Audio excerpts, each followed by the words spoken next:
मैं आप सभी का भगवद गीता के इस महत्वपूर्ण 116वें सेशन में हार्दिक स्वागत करता हूँ।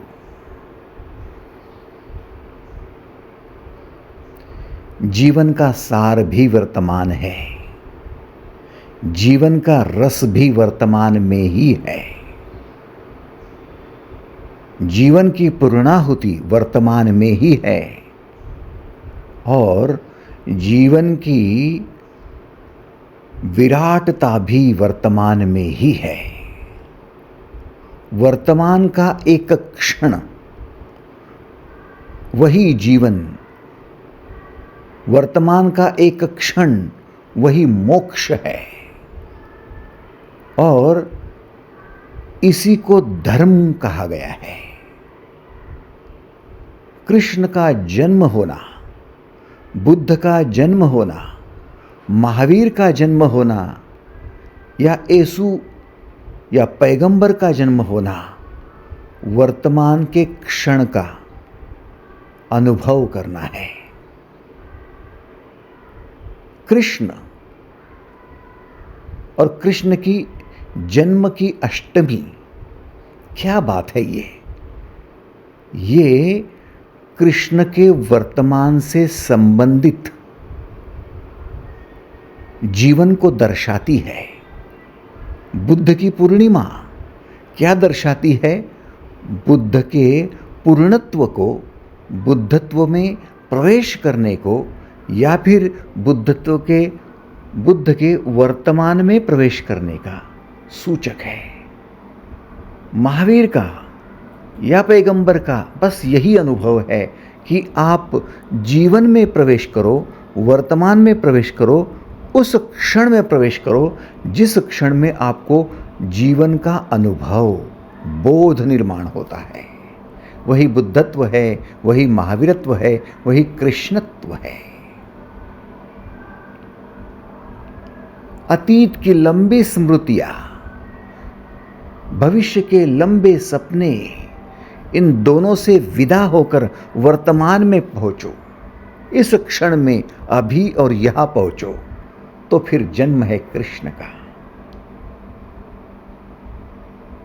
स्मृतियों के साथ दुख ही दुख है और स्वप्न के साथ चिंताएं ही चिंताएं हैं, लेकिन वर्तमान की खुशियां, वर्तमान का आनंद, वर्तमान में झूमना, नाचना, गाना, ये सब कुछ जीवन से संबंधित मोक्ष का ही मार्ग है। और इसीलिए हम इस महत्वपूर्ण वर्तमान को न खोए, वर्तमान को जीने की कोशिश करें। आओ हम समझ लेवे कि हम गलतियां कहाँ कर रहे हैं, हम समझ लेवे हमें करना क्या चाहिए। दरअसल धर्म कहाँ है? धर्म ग्रंथों में है, धर्म किताबों में है, धर्म मजहबों में है या फिर धर्म वर्तमान में जीने में है। हमें ढूंढना पड़ेगा। आओ ये महत्वपूर्ण कड़ी हम समझने की कोशिश करेंगे। भगवद गीता के 9वें अध्याय के 14वें श्लोक को पहले रिवीजन करके फिर आगे बढ़ेंगे। सततम कीर्तयन्तो माम यतन्तश्च दृढ़व्रतः नमस्य अंतश्च माम भक्त्या नित्ययुक्ता उपासते। दृढ़ निश्चय वाले भक्तजन निरंतर मेरे नाम और गुणों का कीर्तन करते हुए, मेरी प्राप्ति के लिए यत्न करते हुए, मुझे बारंबार प्रणाम करते हुए, सदा मेरे ध्यान में युक्त होकर अनन्य प्रेम से मेरी उपासना करते हैं। जो दृढ़ निश्चय वाले भक्तजन हैं, वे प्रभु की उपासना कैसे करते हैं? भीतर प्रवेश करके। एक है बाह्य प्रकृति और दूसरी है दिव्य प्रकृति। बाह्य प्रकृति जो आंखों से दिखाई देती है, आपके पास पड़ोस में होने वाली वस्तुएं, पास पड़ोस में विराजमान व्यक्ति, पास पड़ोस में होने वाला वातावरण, ये सारी भौतिक चीज़ें बाह्य प्रकृति। लेकिन भीतर चलो तो भीतर, जीवन के भीतर गुण है, कलाएं है, ऊर्जा है, चैतन्य है। आप यदि अपने भीतर उतरो तो आपको अपने गुण दिखाई देंगे, अपनी कलाएं दिखाई देंगी, अपना उत्साह दिखाई देगा, अपनी ऊर्जा दिखाई देंगी, चैतन्य दिखाई देगा। ये सब भीतर है और ये आपकी दैवी संपदा है।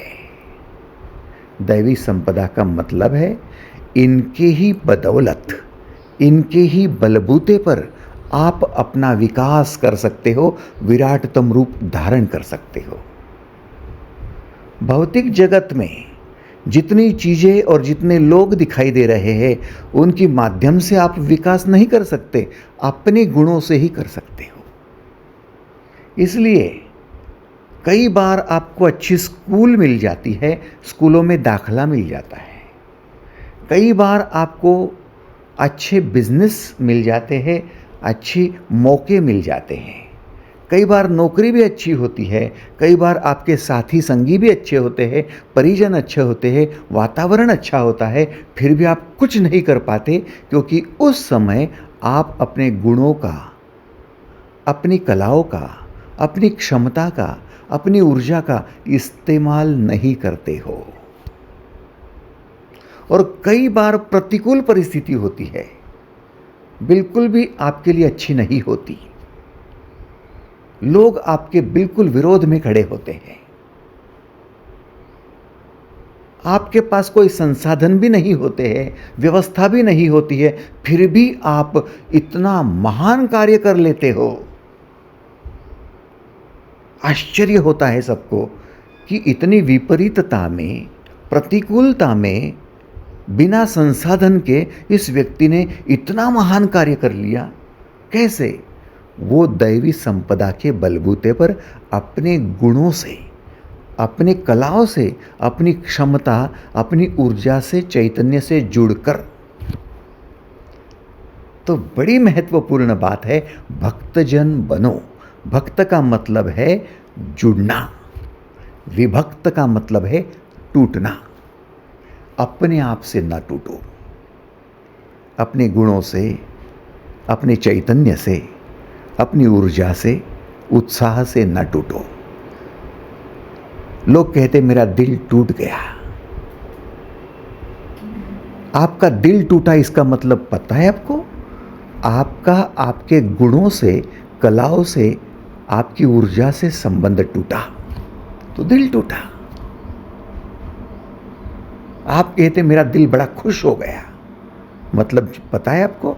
आप अपने चैतन्य से जुड़े हो, उत्साह से जुड़े हो, ऊर्जा से जुड़े हो। फिर चाहे झोपड़े में क्यों ना हो, फिर चाहे आपके सामने बासी रोटी क्यों ना परोसी हो, फिर चाहे आपके पास फटे पुराने वस्त्र क्यों ना हो, दिल खुश हो गया, खुश हो गया। क्या मतलब है? उत्साह से जुड़ा हूं, चैतन्य से जुड़ा हूं, गुणों से, कलाओं से जुड़ा हूं। क्या आपको स्वीकार है? बड़ी महत्वपूर्ण बात है। दैवी संपदा भीतर है और भौतिक संपदा बाहर है। इसलिए जुड़ो, भक्ति करो, भीतर से जुड़ो। इसलिए भक्त को न कोई महल की जरूरत है। मीराबाई तो महल छोड़कर बाहर आ गई। प्रहलाद को कोई जरूरत नहीं है महलों की। भक्त है, चैतन्य से जुड़ा है, वही तो नारायण है। परम चैतन्य ही तो परमात्मा है। जुड़ो, भक्ति करो। दृढ़ निश्चय वाले भक्तजन निरंतर मेरे नाम और गुणों का कीर्तन करते हुए गुणगान करो भीतर का, उन गुणों का जिन गुणों की वजह से विकास हो रहा है। इसमें अहंकार नहीं है। जिन कलाओं की वजह से आप अपनी पहचान करा पा रहे हो, मैं कौन हूं, हु एम आई। काश कि आपके पास कला ही नहीं होती, काश कि आपके पास गुण ही नहीं होते जो उभरते आते हैं, जो प्रकट होते हैं, तो फिर कैसे पता चलता कि आप कौन है? कैसे पता चलता? तो उनका गुणगान करो, उनको और विकसित करो। कीर्तन करना है तो उनका करो, ताकि वो और खिलकर बाहर आए और प्रकट हो जाए। मेरी प्राप्ति के लिए जो यत्न करते हैं, जो भीतरी उत्साह को बढ़ाने के लिए, चैतन्य को और ज़्यादा प्रकट करने के लिए यत्न करते हैं, जो बारंबार मुझे प्रणाम करते हैं, जो बारंबार भीतरी चैतन्य को प्रणाम करते हैं कि ये चैतन्य है तो ये प्राकट्य है, ये ऊर्जा है तो ये विकास है। प्रणाम भीतर करो और सदा मेरे ध्यान में युक्त रहो, माने सदा भीतरी चैतन्य के ध्यान में लुप्त रहो। यही मेरी उपासना है, दैवी संपदा की उपासना। उपासना का मतलब है उसका सानिध्य करो। उपासक कौन होता है? जो सानिध्य में रहता है, दूर नहीं चला जाता। आप भौतिक शास्त्र की उपासना कर रहे हो, गणित की उपासना कर रहे हो, इसका मतलब आप गणित से जुड़ गए हो, भौतिक शास्त्र से जुड़ गए हो, भाषाओं से जुड़ गए हो। उपासक का मतलब है सानिध्य में रहना। तो दैवी संपदा के सानिध्य में आओ, आप परम भक्त बन जाओगे। कितने लोगों को स्वीकार है? हाथ ऊपर करेंगे। धन्यवाद, थैंक यू, थैंक यू। अब जो गुण आपका ही नहीं है, जो कलाएं आपकी है ही नहीं, और दूसरे की ऐसी कला जो आप में नहीं है, वहां आप आकर्षित होते हो। विजातीय ध्रुवों में आकर्षण होता है। जो आपके पास नहीं होता है, ध्यान देना इस स्टेटमेंट की तरफ, जो आपके पास नहीं होता है, किसी और के पास होता है, वहां आपका आकर्षण होता है। गरीबों का आकर्षण कहां? अमीरों की तरफ। झोपड़ी वाले में आकर्षण कहां होता है? महलों वालों की तरफ। अनपढ़ का आकर्षण कहां होता है? पढ़े लिखे की तरफ। जो दिखने में भद्दा सा है, काला कलूटा है, उसका आकर्षण कहां होता है? जो सुंदर है। वाह, थोड़ा सोचो, थोड़ा समझो। जो हमारे पास नहीं है, दूसरे के पास है, वह आकर्षण ज्यादा। मेरी साड़ी से उसकी साड़ी सफेद कैसे? आकर्षण ज्यादा। मेरे पास मोटरसाइकिल नहीं है, जिसके पास है आकर्षण ज्यादा। कार नहीं है, कार वाले का आकर्षण ज्यादा।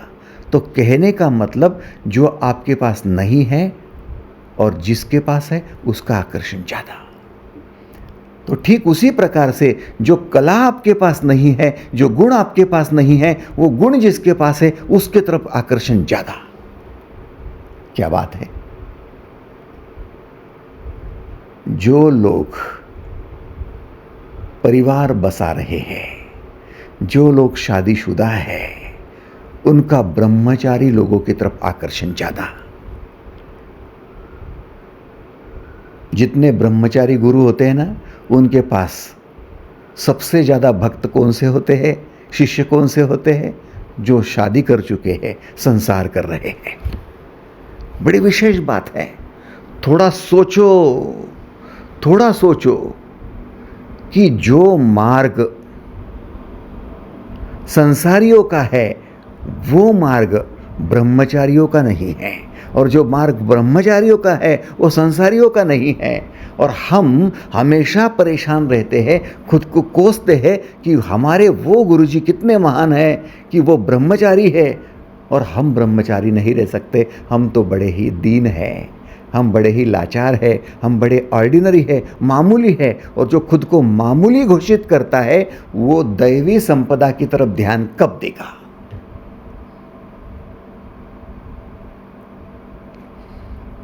मैं आपको खास करके बता दूं, जो व्यक्ति खुद को मामूली घोषित करता है, ऑर्डिनरी घोषित करता है, वो सबसे बड़ा पापी है, सबसे बड़ा नकारा है। नकारा का मतलब अपनी दैवी गुणों को नकारने वाला है। ये कोई बड़प्पन नहीं है आपका कि आप खुद को मामूली समझ रहे हो, ऑर्डिनरी समझ रहे हो। मामूली समझने का मतलब है कि आपने अपनी दिव्य गुणों की तरफ ध्यान दिया ही नहीं, दिव्य कलाओं की तरफ ध्यान दिया ही नहीं, दिव्य अंतरात्मा की तरफ, चैतन्य की तरफ, ऊर्जा की तरफ ध्यान दिया ही नहीं। इसलिए सब ऑर्डिनरी ऑर्डिनरी लग रहा है, जीवन फीका फीका लग रहा है, मामूली मामूली लग रहा है।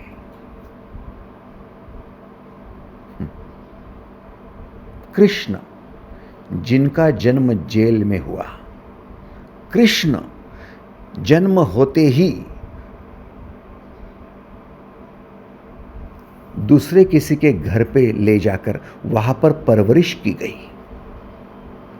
कृष्ण बचपन में ही कितनी ही विपरीतताओं को, आपदाओं को, संकटों का सामना करते करते, कई राक्षसों को मुकाबला करते करते बड़े हुए।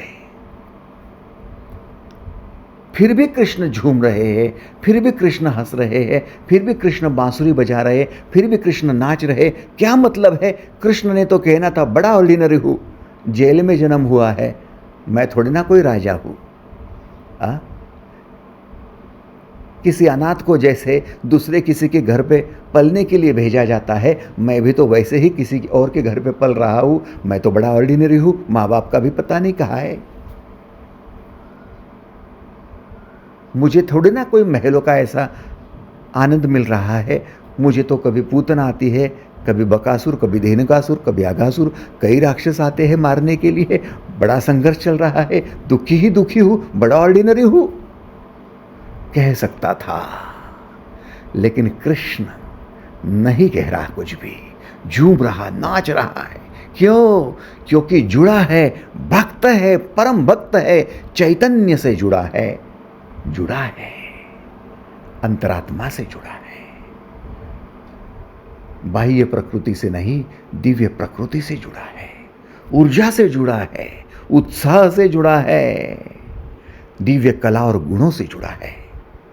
ऐसे ही कोई 16 कलाएं प्रकट थोड़ी हुई, ऐसे ही कोई 64 गुण प्रकट नहीं हुए, जुड़े तो फिर प्रकट हुए, है ना? लता मंगेशकर अपने दिव्य गायन को लेकर प्रकट हो गई, तो ऐसे ही हुई या फिर जुड़ी इसलिए हुई? जुड़ो, जुड़ो तो भक्त बनोगे, और टूटेंगे, दूर हो जाओगे तो विभक्त हो जाओगे। इसलिए विभक्त ना बनो, भक्त बनो, जुड़ो अपने आप से। तो आज जन्माष्टमी के महत्वपूर्ण दिन पर एक पक्का तो कर लो कि कभी खुद को ऑर्डिनरी मत कहना, मामूली मत कहना। और किसी ने गलती से कह भी दिया कि तू बड़ा ऑर्डिनरी है, जनरल है, सर्वसाधारण है, तो फिर कान बंद कर देना या फिर जगह छोड़कर दूसरे रास्ते से चले जाना। न सुनो न बोलो। बड़ी मतलब की बात है, महत्वपूर्ण बात है। आप संभावनाओं से भरपूर हो, क्योंकि भीतर दैवी संपदा है। और केवल खुद को ऑर्डिनरी कहने या सुनने से मना कर दो, ऐसा नहीं है। उसका कीर्तन भी करो, गुणगान भी करो, प्राप्ति के लिए यत्न भी करो, बार बार उसको प्रणाम भी करो, और ध्यान में युक्त होकर अनन्य प्रेम से उसकी उपासना भी करो। और वो है आपका दिव्य प्रकृति का खजाना। क्या आप तैयार हो?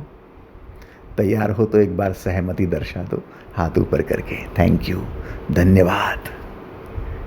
कृष्ण जन्म होगा, बुद्ध जन्म होगा, यीशु जन्म होगा, महावीर जन्म होगा, पैगंबर जन्म होगा, आप ही वो बन जाओगे, आप ही जन्मोगे।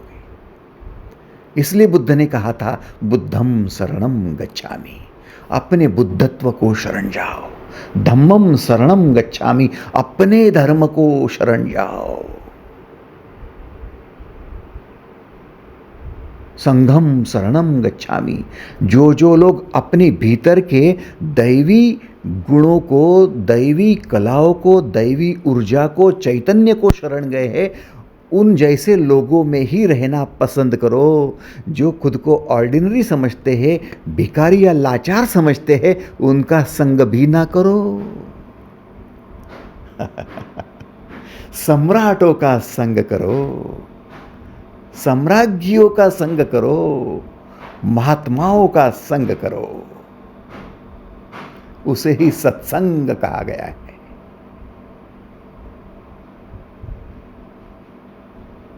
एक बात मैं आपको स्पष्ट कह दूं, आज के श्लोक में प्रवेश करने के लिए बड़ी उपयुक्त बात होगी। हमारे खुद की ओर देखे तो हमारे जो बायोलॉजिकल फादर एंड मदर है, हमारे जो माता पिता, जो जैविक माता पिता है, उनके कई बातें जेनेटिकली हम में आई हुई है। जैसे पिता को यदि कफ की प्रॉब्लम होगी तो 50-55 में, 60-65 में मुझे भी कफ की प्रॉब्लम शुरू हो जाती है। पिता को हार्ट की प्रॉब्लम रही होगी तो बायोलॉजिकली मुझे भी कभी कभार हार्ट की प्रॉब्लम हो ही जाती है।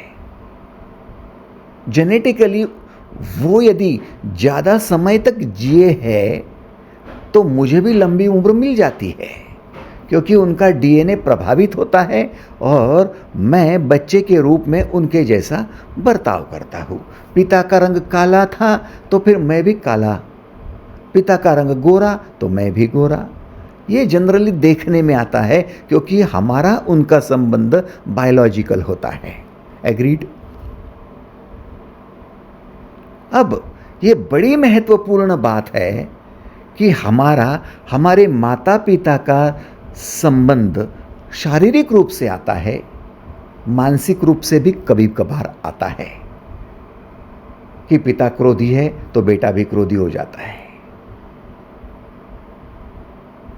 पिता प्रामाणिक है तो बेटा भी प्रामाणिक होता है। लोग कहते हैं उनके खून में ही प्रामाणिकता है, पिता से आई है प्रामाणिकता।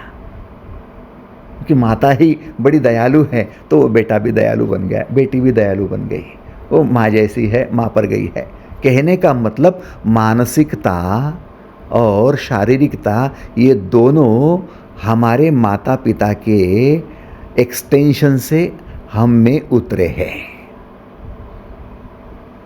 अब तीसरी बात हमारे साथ है हमारा धर्म। क्या धर्म भी हमारे माता पिता से हम में उतरा है? क्या धर्म भी उतरा है? क्वेश्चन मार्क है, सोचने जैसी बात है।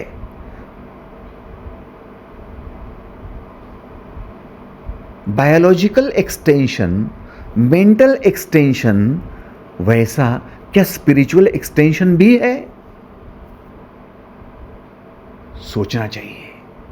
और यदि स्पिरिचुअल एक्सटेंशन होता तो फिर हम अपने माता पिता के भांति ही स्पिरिचुअलिटी में प्रवेश कर सकते थे। बड़ी विशेष बात है। स्पिरिट माने आत्मा। भले ही माता पिता के शरीर का प्रभाव आप पर दिख सकता है, इन्फ्लुएंस में हो आप, माता पिता के मानसिकता का भी प्रभाव आप पर दिख सकता है, इन्फ्लुएंस में हो आप, लेकिन माता पिता की आत्मा और आपकी आत्मा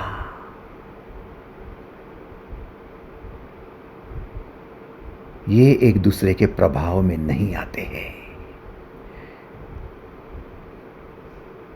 आप एक पर्सनल आत्मा हो,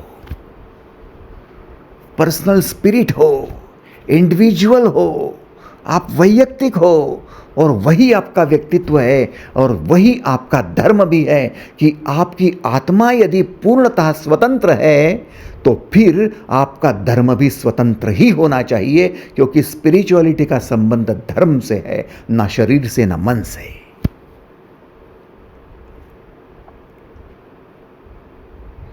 इसलिए जन्म से कोई पिता जैसे काले रंग का हो सकता है, जन्म से कोई पिता जैसा क्रोधी भी हो सकता है, दयालु भी हो सकता है, गोरा भी हो सकता है, लेकिन जन्म से कोई हिंदू नहीं हो सकता, जन्म से कोई मुस्लिम नहीं हो सकता, जन्म से कोई सिख या ईसाई या बौद्ध नहीं हो सकता।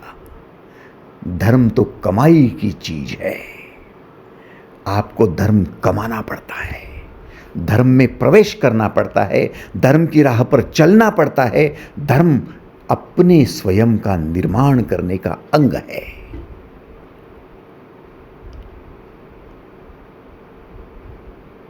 शुद्धोदन सिद्धार्थ को जन्म दे सकता है, बुद्ध को नहीं। समझने की चेष्टा करो। वर्धमान को उनके पिता जन्म दे सकते हैं, महावीर को नहीं। महावीर तो अपनी राह है, बुद्धत्व तो अपनी राह है। वैसे ही वसुदेव कान्हा को जन्म दे सकते हैं, कृष्ण को नहीं। कृष्ण तो खुद होना पड़ता है, बुद्ध और महावीर तो खुद होना पड़ता है। ये जेनेटिकली नहीं आता है। और हम ढूंढे तो सही कि हमारे खून में हिंदू का खून है या मुस्लिम का है या बुद्ध का है या जैन का है। हमारे डीएनए में ढूंढे चलो, डीएनए में पता चल जाएगा कि इसका पिता कौन है, इसकी मां कौन है। लेकिन डीएनए में ये नहीं पता चलेगा कि ये हिंदू है या मुस्लिम है, ये सिख है या बौद्ध है या ईसाई है। नहीं चलेगा मेरे भाई, क्योंकि बुद्धत्व या फिर हिंदुत्व या फिर इस्लामत्व कुछ भी जेनेटिकली आता ही नहीं है। वो आपका मार्ग है, पर्सनल मार्ग है। उसे स्वधर्म कहा है। स्वधर्मे निधनम श्रेयः परधर्मो भयावह। ये श्री कृष्ण का एक श्लोक था। अपने धर्म में, स्वधर्म में मरना भी उचित है, पर धर्म में, दूसरे के धर्म में जीना भी बेकार है। और फिर हमें लगने लगा कि हम हिंदू के बच्चे हैं तो हम हिंदू हैं, इसलिए इस्लाम में जाना हमारे लिए बुरा है। हम इस्लाम पिता के बच्चे हैं, इसलिए हमें हिंदू धर्म में जाना बुरा है। अरे तू जन्म से ना हिंदू है, ना मुस्लिम है, ना सिख है, ना बौद्ध है, ना ईसाई है। और तेरे पिता वो भी जन्म से नहीं थे, और उनके पिता वो भी जन्म से नहीं थे। ये उनकी कमाई का काम था, लेकिन कमाई धमाई तो कुछ हुई नहीं, सिर्फ लेबल चिपका दिया। हमारे टीसी पर, हमारे जन्म के दाखले पर हिंदू लिखा गया, इसलिए हम हिंदू हो गए क्या? इस्लाम लिखा गया इसलिए हम इस्लाम हो गए क्या? बुद्ध लिखा गया इसलिए बुद्ध हो गए क्या? जैसे राजनीति है, ये सारी कवायद है, सच्चाई इसमें कुछ भी नहीं है। इसलिए लोग धर्म ढूंढ रहे हैं, धर्म नहीं मिल रहा है। इसीलिए धर्म के झंडे के नीचे जितना रक्तपात हुआ है इस विश्व में और किसी कारण से नहीं हुआ है। हिंदू खतरे में है, इस्लाम खतरे में है, बुद्ध खतरे में है, जैन खतरे में है, कोई खतरे में नहीं है। खतरे में हमारी मानसिकता है, क्योंकि हम सच्चाई को जानते ही नहीं हैं। समझ रहे हो आप? धर्म आपकी स्वयं की चुनी हुई मार्ग का नाम है। आप मीराबाई की तरफ आकर्षित होते हो। जिस मीराबाई ने अपना महल, अपना परिवार छोड़ दिया और रास्ते पर आ गई, भजन करने लगी। आप करने वाले हो क्या? पूछो अपने आप को। आप ये सब करने वाले हो क्या? पूछो। नहीं करने वाले हो ना, तो फिर वो मार्ग आपका नहीं है, छोड़ो, वो उसका धर्म था।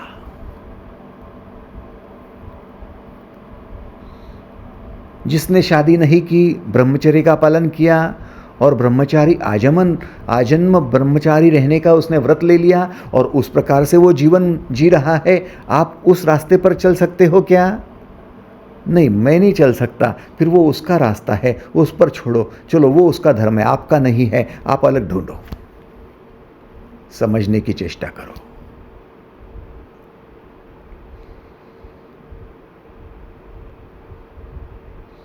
किसी पहाड़ी के शिखर पर पहुंचने के लिए एक ही मार्ग नहीं होता। पहाड़ी के तलहट्टी से सैकड़ों मार्ग ऊपर जाते हैं, सैकड़ों जाते हैं। हाँ, शिखर एक है, पहुंचेंगे एक जगह, लेकिन मार्ग अलग अलग होंगे। वैसे ही सबके मार्ग अलग है, इंडिविजुअल मार्ग है, मॉब का मार्ग नहीं होता। मॉब की साइकोलॉजी होती है।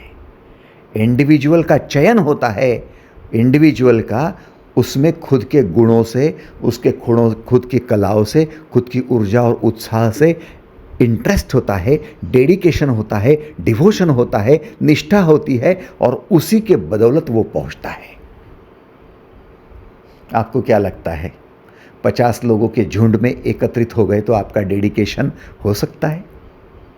नहीं, मैं तो झुंड का एक हिस्सा बन गया हूँ, मेरा डेडिकेशन कहाँ है? मेरी माँ भी आई उसमें, मेरे पिता भी आए, मेरी भाई भी आई, मेरी बहन भी आई और पत्नी भी कहती है चलो ना, आप भी चलो, सब चल रहे हैं तो इसलिए मैं आ गया, मेरा इंटरेस्ट थोड़ी है। समझ रहे हो आप समझ रहे हो? एक काम करो ना, आपके परिवार में कोई एक व्यक्ति है जो चित्र निकालने को बहुत ज़्यादा निष्ठा से और बहुत ज़्यादा डेडिकेशन से जुड़ा हुआ है और वो आपके परिवार के 10-5 सदस्यों को सबको लेकर बैठता है, कहता है कि आज रविवार का दिन है, सब चित्र निकालेंगे। अब ये मॉब साइकोलॉजी हो गई। जिसको इंटरेस्ट है वो उसमें घंटों दे सकता है। आपको कहा कि भाई आप चित्र निकाल रहे हो, बड़ा मज़ा आ रहा है, आप कहेंगे नहीं यार, वो तो बेटा है, वो कहता है तो बैठना पड़ा, मुझे चित्र में मज़ा नहीं आता। आपका डेडिकेशन है ही नहीं, आपका डिवोशन है ही नहीं, कहाँ निष्ठा है, कहाँ समर्पण है, कुछ भी तो है नहीं। लेकिन बैठे हो, आप घंटे बिता भी रहे हो बस बेटे के खातिर। तो क्या वो मार्ग आपका था? नहीं, वो मेरा मार्ग है ही नहीं। तो फिर क्यों टाइम पास कर रहे हो? लाइफ टाइम पास के लिए है क्या? क्वेश्चन मार्क है आपके लिए।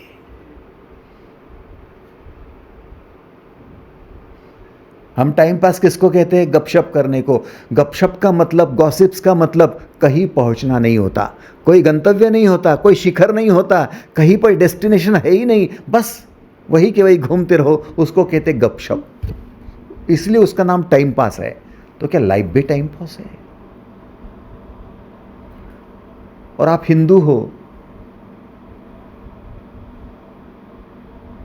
हिंदू हो आप, मुस्लिम हो आप, सिख हो आप, बुद्ध हो आप, जैन हो आप, और कहाँ पहुंच रहे हो? क्या दुखों से मुक्त हो रहे हो? चिंताओं से मुक्त हो रहे हो? परेशानी से मुक्त हो रहे हो? हिंदू परेशान से मुक्त है, इस्लाम परेशानी से मुक्त है, बुद्ध या जैन परेशानी से मुक्त है, बता दो।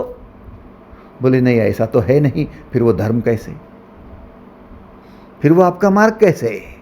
वो तो लेबल है केवल। मजहब का मतलब है समुदाय, झुंड, और झुंड का साइकोलॉजी, मॉब साइकोलॉजी कभी भी आपको कहीं पर पहुंचने नहीं देती। एक आगे चलता है तो दूसरा पीछे खींचता है, दूसरा पीछे खींचता है तो दूसरा धक्का मारता है। मॉब में वही होता है भाई। धर्म तो स्वतंत्र होता है, धर्म तो इंडिविजुअल होता है, धर्म तो पर्सनल होता है और हर एक का अपना धर्म है। कृष्ण अपने मार्ग से पहुंचे, बुद्ध अपने मार्ग से, महावीर अपने मार्ग से, मीराबाई अपने मार्ग से, प्रहलाद अपने मार्ग से, नामदेव महाराज अपने मार्ग से, तुकाराम अपने मार्ग से, ज्ञानेश्वर अपने मार्ग से। आपको भी अपने मार्ग से पहुंचना पड़ेगा। ढूंढो। दादा क्या अकेला अकेला रखोगे हमको, साथ में नहीं लेंगे? दादा के साथ में आकर आपको कुछ नहीं होगा, टाइम पास होगा, फुल्ली टाइम पास। मेरा इतना समय खा लिया उसने। किसने? दादा ने खा लिया। क्या विडंबना है, क्या विडंबना है। आपका टाइम खा लिया दादा ने। दादा को इंटरेस्ट था, दादा का डिवोशन था, डेडिकेशन था। बोले मैं तो उनकी उंगली पकड़कर चला। आपका इंटरेस्ट था ही नहीं चित्रकारिता में, गायन में। वो तो आप उंगली पकड़कर फालतू चल रहे थे। मीराबाई के साथ चल दिए, बुद्ध के साथ चल दिए। दैवी खजाने के साथ चलो, भीतरी दैवी प्रकृति के साथ चलो, अपने गुणों के साथ, अपनी कलाओं के साथ। 64 कलाएं, मैं तो कहता हूं 128 कलाएं। कितनी भी कलाएं उजागर कर सकते हो, डिपेंड्स कि कितना डिवोशन है, कितना डेडिकेशन है। उतरो तो। और इसी के लिए आपको गीता के इस महत्वपूर्ण 9वें अध्याय के 15वें श्लोक में प्रवेश करना है। खोलो गीता, देखो, गहराई में उतरो। 9वें अध्याय का 15वां श्लोक। राजविद्या राजगुह्य योग ज्ञान यज्ञेन चापन्ने यजंतो मामुपासते एकत्वेन पृथक्त्वेन बहुधा विश्वतो मुखम। दूसरे ज्ञान योगी मुझ निर्गुण निराकार ब्रह्म का ज्ञान यज्ञ के द्वारा अभिन्न भाव से पूजन करते हुए मेरी उपासना करते हैं। एक हुए भक्त जिनके बारे में अभी बताया। दूसरे ज्ञान योगी मुझ निर्गुण निराकार ब्रह्म का ज्ञान यज्ञ के द्वारा अभिन्न भाव से पूजन करके मेरी उपासना करते हैं। और दूसरे बहुत प्रकार के लोग हैं जो बहुत प्रकार से स्थित मुझ विराट स्वरूप परमेश्वर की पृथक भाव से उपासना करते हैं। इसका मतलब कुछ लोग ज्ञान योग से मुझे पाते हैं, कुछ लोग भक्ति योग से मुझे पाते हैं और कुछ लोग मुझे विराट स्वरूप को उनके कर्मयोग से पाते हैं। अलग अलग अलग अलग मार्ग है। ज्ञान यज्ञेन चापन्ने यजंतो मामुपासते एकत्वेन पृथक्त्वेन बहुधा विश्वतो मुखम। शिखर पर पहुंचने का रास्ता एक ही नहीं होता, अलग अलग रास्तों से आप पहुंच सकते हो। लेकिन हम तलहट्टी में खड़े हैं और जिस रास्ते पर 4 कदम चलते हैं हमें लगता है कि पड़ोसी का रास्ता बड़ा अच्छा है, थोड़ा शॉर्टकट है ना, उधर से चले। ये रास्ते पर जरा ज़्यादा काटे हैं, वो वाला करे ना। दूर के ढोलक सुहाव नहीं। हाँ, इंजीनियरिंग फालतू की, मेडिकल में जाता तो अच्छा था, परसेंटेज तो सेम थे। हाँ, अरे अरे बुरा हुआ पोस्ट में सर्विस की, टेलीफोन में करता था तो अच्छा होता था। अरे बुरा हुआ सेंट्रल गवर्नमेंट में सर्विस कर ली, रेलवे में, स्टेट गवर्नमेंट में करता तो अच्छा होता था। क्या बात है ये, क्या बात है? आप कभी खुश भी हो, कभी आनंदित भी हो, कभी आप तृप्त भी हो, कभी संतृप्त भी हो, कभी संतुष्ट भी हो? नहीं। क्यों? क्योंकि अपना मार्ग छोड़कर दूसरे किसी के मार्ग को देखना, यही सबसे बड़ा पाप है।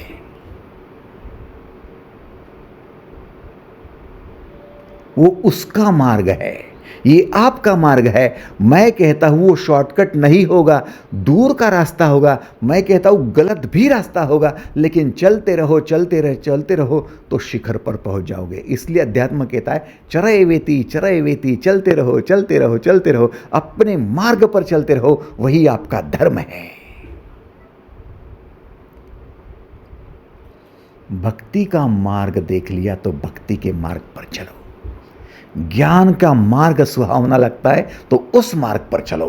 कर्म का मार्ग सुहावना लगता तो उस मार्ग पर चलो। अननेसेसरी इसको पकड़ो उसको छोड़ो, पकड़ो छोड़ो पकड़ो छोड़ो में ट्रेन निकल जाती है, यात्रा रह जाती है, जीवन खप जाता है, पहुंचते कहीं नहीं है।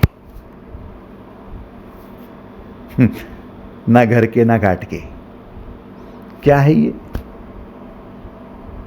सोचो तो तीन बातों की तरफ मैं आपका ध्यान खिंचवाना चाहता हूं। आपको चूज करना है कृष्ण जन्म के लिए। जन्माष्टमी का मतलब जानते हो ना? वर्तमान में प्रविष्ट होना, अभी और यही प्रविष्ट होना, और अपने भीतर में प्रविष्ट होना कृष्ण जन्म है।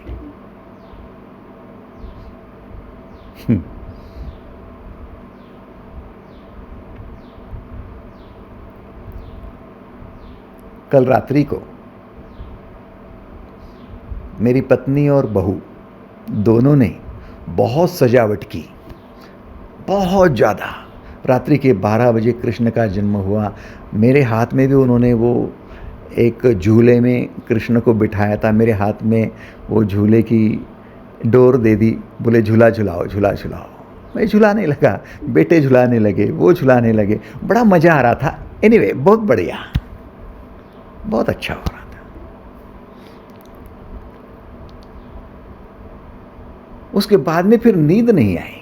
मैं सोचने लगा कि ये भक्त है जो हर बार हर वर्ष झूला दे रहे हैं, कृष्ण का जन्म करा रहे हैं, तो इसका भी तो कुछ मतलब होगा। दादा तू ज्ञान की बातें करता है, इसमें भी तो मजा होगी। मैं देख रहा था कि मैं जितनी आस्था से और जितने डेडिकेटेडली ये झूला झुला रहा था, उससे ज़्यादा वो मेरी पत्नी झुला रही थी, वो बहू झुला रही थी। तो कुछ तो होगा। तो फिर रात्रि को ही बड़ा ध्यान हो गया। मैं आपके सामने रखता हूं। 3 बातें हम देखेंगे। पहली बात है कि आप ज्ञान में उतर सकते हो। ज्ञान यज्ञेन चापन्ने, जो ज्ञान में उतरते हैं वो अपने आप को 3 हिस्सों में बांट सकते हैं। एक है ज्ञाता, दूसरा है ज्ञेय और तीसरा है ज्ञान। ज्ञाता माने जो ज्ञान पाना चाहता है वो। ज्ञेय माने जिसका ज्ञान पाना है वो। ज्ञाता, ज्ञेय और ज्ञान। और तीसरा ज्ञान है जो दोनों के बीच में जो संबंध है वो, दोनों के बीच में जो ब्रिज है वो। तो जब आप किसी का ज्ञान पाना चाहते हो तो आप उसकी प्रदक्षिणा लगाकर ज्ञान पाओगे क्या? ऑब्जर्वर बनकर ज्ञान पाओगे क्या? कि भाई मैंने एक पेड़ को देख लिया और पेड़ को मैंने पूरब की तरफ से देखा, तो कोई कहेगा अरे यार पूरब की तरफ से मत देख, सिर्फ आपको पेड़ पूरा समझ में नहीं आएगा। तो फिर क्या करूं? तो थोड़ा सा पश्चिम की ओर भी चला जा, उत्तर और दक्षिण की ओर भी चला जा। इसका मतलब पेड़ को प्रदक्षिणा कर ले, चारों तरफ से घूम जा, तो फिर तुझे पेड़ समझ में आएगा। तो चारों तरफ से मैं घूम लिया कि पूरब भी, पश्चिम भी, उत्तर भी, दक्षिण भी, तो अनायास ही ईशान्य, नैऋत्य, वायव्य, अग्नेय कोण, सभी तरफ से मैं, लेकिन घूम तो बाहर से ही रहा हूँ, प्रदक्षिणा कर रहा हूँ, फिर भी बाहर से ही। तो बोले मुझे ज्ञान हो गया कि ये पेड़ क्या है। नहीं, तुझे सिर्फ पहचान हुई है कि पेड़ क्या है। बाहर से प्रदक्षिणा करने पर ज्ञान नहीं होता, पहचान होती है। समझ रहे हो आप? वो देख, अंधेरे में कौन खड़ा है, जरा जाकर देख। तो फिर हम लालटेन लेकर जाते हैं, टॉर्च लेकर जाते हैं, प्रदक्षिणा करते, उसके चारों तरफ घूम के, अरे वो आदमी है, अरे वो अग्रवाल है, अरे वो देशपांडे है, अरे वो पाटिल है। हम घूम कर आए, लेकिन हमने उसका मुआवना किया है बाहर से, तो हमें उसका ज्ञान थोड़ी हुआ है कि वो क्या है। हम सिर्फ उसकी पहचान हुई है। ज्ञान पहचान, आपके तरह जानना और पहचानना दोनों में फर्क है, और जान पहचान दो अलग अलग शब्द है। बाहर की प्रदक्षिणा करने से सिर्फ पहचान होती है कि ये फलाना पेड़ है, फलाना आदमी है, फलाने किस्म का है, फलाना है, और सिर्फ पहचान से आपको नहीं पहुंचा जाता। तो फिर पेड़ की पहचान करना और पेड़ का ज्ञान होना बिल्कुल अलग बात है। पेड़ की पहचान प्रदक्षिणा करके कर सकते हो, पेड़ का ज्ञान खुद पेड़ की टहनी बनकर अनुभव करने से होती है। इसलिए गुरु कहते हैं कि पेड़ ही बन जा, जावे जाचा वंशा तेवा कड़े, तू खुद ही बन जा। माँ की प्रदक्षिणा करेंगे तो माँ को सिर्फ पहचानेंगे, माँ का ज्ञान नहीं होगा। खुद माँ बनेंगे तो माँ का ज्ञान हो जाएगा। कितने लोगों को स्वीकार है? हाथ ऊपर करें। धन्यवाद। भीतर उतरना पड़ता है, भीतर जाना पड़ता है। ज्ञान पाने के लिए प्रदक्षिणा करने की जरूरत नहीं है। और मुझे आप बताओ, मंदिर में जाकर आप प्रदक्षिणा कर रहे हो या भगवान के भीतर उतर रहे हो?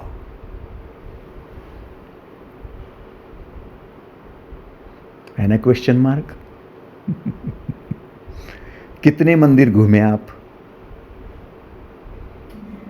कितने मंदिर घूमे और कितनी प्रदक्षिणा की आपने? पूरब से देखा उसे, पश्चिम से देखा, उत्तर से देखा, दक्षिण से देखा, चारों तरफ से, आठों तरफ से देखा। मैं तो घूमा, मैंने देखा, भगवान देखा। भगवान को पहचानता है तू, भगवान को जानता नहीं है तू। जान पहचान का लगता है, नहीं पहचान का लगता है, जानता नहीं। अभी उसके भीतर उतरा ही नहीं।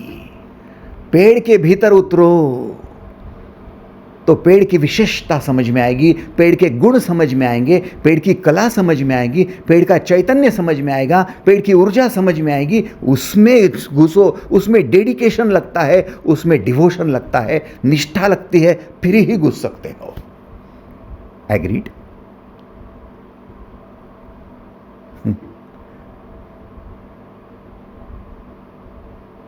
हम गणित को पहचानते हैं, गणित को जानते नहीं हैं। भाषाओं को पहचानते हैं, हम भौतिक शास्त्र को पहचानते हैं। वैज्ञानिक घुस जाता है, एंट्री कर जाता है।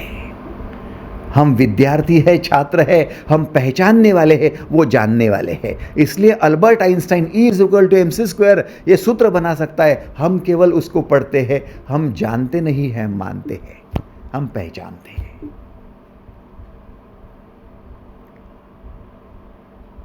है ना? लता मंगेशकर की आवाज को आप पहचानते हो, लता मंगेशकर को जानते थोड़ी हो। उसके भीतर घुसोगे तो लता मंगेशकर समझ में आएगी। तो ज्ञान यज्ञेन चापन्ने यजन्तो मामुपासते एकत्वेन पृथक्त्वेन बहुधा विश्वतो मुखम। आप अपने भीतर उतरो तो अपने को जानो। पहली बात तो बुनियादी है कि हम खुद के ही भीतर नहीं उतरे, खुद को ही नहीं जानते हैं। मैं कौन हूँ, मेरे गुण, मेरी कला, मेरी ऊर्जा, मेरा चैतन्य, मेरा उत्साह, मेरा आनंद, यही हम नहीं जानते हैं। खुद को ही नहीं जानते, खुद का ही ज्ञान नहीं हुआ तो दूसरों का क्या होगा? कृष्ण जन्म का मतलब है कान्हा ने खुद को जान लिया, मैं कौन हूं। हनुमान का जन्म हुआ, इसका मतलब हनुमान ने अपने आप को जान लिया। मेरी क्षमता क्या है, वो तो किसी और ने बता दिया कि तू समुद्र भी लांघ सकता है। जाम्बुवंत ने बता दिया, अरे तू मामूली है क्या मारुति, तू हनुमान है। तू केवल मारुति नहीं है, तू हनुमान है। बोले क्या विशेष है, तुझे मालूम नहीं तू कितना बड़ा विशाल है, तेरी कला तुझे पता है क्या, तेरे गुण पता है। बोले क्या गुण है, तू ये समुद्र भी लांघ कर लंका में जा सकता है। जब भीतर उतरे ना मारुति, अब भीतर से देखा ना, तब जाकर लांघ भी लिए। वो तो केवल कवायद थी, समुद्र के लांघने का प्रैक्टिकल जिन लोगों ने देखा उनको आश्चर्य लगा, उनको एक चमत्कार लगा। लेकिन वो हनुमान जी के लिए कोई चमत्कार नहीं था, वो उनका गुण था। रोनाल्डो जब खेलता है ना, मेसी जब खेलता है ना, विराट कोहली जब खेलता है ना, तब लोगों के लिए चमत्कार होता है कि इन्होंने सेंचुरी बना ली, इन्होंने इतने गोल कर दिए। लेकिन उनके लिए वो उनका ज्ञान होता है, वो घुस जाते हैं अंदर, इतना घुस जाते हैं कि बाद में सब भूल जाते हैं। इसलिए उनको कहते हैं दैवी संपदा से युक्त है मेसी, डिवाइन पर्सन। कौन है डिवाइन पर्सन? जो अपने भीतर पूरा पूरा उतर जाता है। पूरा उतरो, पूरा उतरो, कुछ शेष ही न रखो। तो वो जो ज्ञान है ना, वो ज्ञान इतना पवित्र है कि दूसरे किसी का उसको स्पर्श नहीं होता। इसलिए कृष्ण ने कहा था कि इस विश्व में सबसे ज्यादा पवित्र ज्ञान ही है। नहीं ज्ञानेन सदृशम पवित्रमिह विद्यते। ज्ञान समान पवित्र कुछ नहीं है, क्योंकि ज्ञान प्रदक्षिणा से नहीं होता, वो पहचान होती है। ज्ञान भीतर उतरने से होता है। आप उतरो,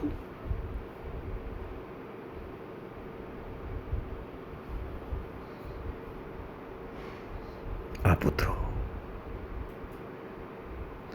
बोले दादा ध्यान करना है, थोड़ा ध्यान सिखाओ। बड़ा आश्चर्य लगता है यार, अरे क्या ध्यान सिखाने की चीज है? खुद के गुणों से जुड़ने के लिए, खुद के कलाओं से, ऊर्जा से, चैतन्य से जुड़ने के लिए क्या सिखाना पड़ेगा? हाँ? मां को अपने गर्भ से जुड़ने के लिए क्या सिखाना पड़ेगा? मनुष्य को श्वास लेनी है तो क्या सिखाना पड़ेगा कि श्वास लो? अन्न का पाचन करना है, क्या सिखाना पड़ेगा इस ढंग से पाचन करो? हृदय की धड़कन है तो क्या सिखाना पड़ेगा इस प्रकार से हृदय की पंपिंग करो? ये तो इंटरनल सिस्टम है, आपको बस भीतर उतरना है। उतर जाओगे तो सब हो जाएगा। ज्ञान यज्ञेन चापन्ने, ये एक मार्ग है। ज्ञान योगी मुझ निर्गुण निराकार ब्रह्म का ज्ञान यज्ञ के द्वारा अभिन्न भाव से पूजन करते हुए मेरी उपासना करते हैं।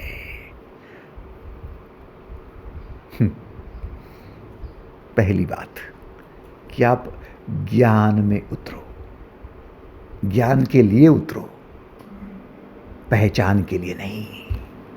जान पहचान का लगता है, बस जीवन में पहचान ही काफी है आपकी। मैंने पाटिल सर को जान लिया, पहचानता हूं मैं। संध्या दीदी को जानता हूं मैं, काय का जानता हूं, पहचानता है तो, है ना? पहचान है तेरी। वो संध्या दीदी खुद को ही नहीं जानती। घूमती इधर उधर, कभी बहू में अटकती है, बड़ी रोती है, आक्रोश करती है, कभी बेटे के लिए रोती है। क्या बात है? क्यों हो रहा है? क्यों परेशान है हम? क्योंकि हम पहचान करने में ही सर्वस्व समझते हैं, उसमें ही रस लेते हैं। हम ज्ञानी है ही नहीं। क्या हम फिर मूढ़ है? हाँ मूढ़ है, क्योंकि पहचान को ज्ञान समझ लेना और खुद को ज्ञानी कहना यह मूढ़त्व है। मैं आपको फिर एक बार दावा कर लूं तो मुझे कृपया गलत मत समझ लेना कि आप मंदिरों में जाकर सिर्फ प्रदक्षिणा करके आते हो, भगवान को पहचान कराते हो कि ये मारुति का मंदिर है, ये गणपति का मंदिर है, ये दुर्गा माँ का मंदिर है, उससे ज़्यादा आप कुछ नहीं जानते। घंटों बैठो, 10 बार जाओ, हर रोज जाओ, ये शंकर जी की पिंड है, इतना ही केवल पहचानते हो, उसके अलावा कुछ भी नहीं जानते हो। शिव के लिए तो शिव के भीतर उतरना पड़ेगा, फिर शंकर जी आपके सामने प्रकट होंगे।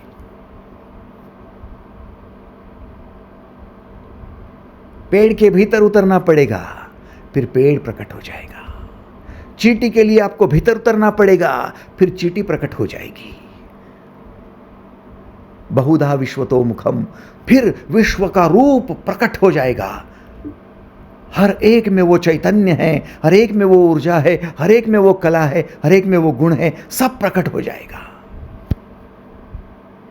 सिर्फ सोचो, आदमी हो, जन्म होता है, अबोध अवस्था है, समझता भी नहीं है, दिखता भी नहीं है, सुनाई भी देना है, कुछ नहीं होता है।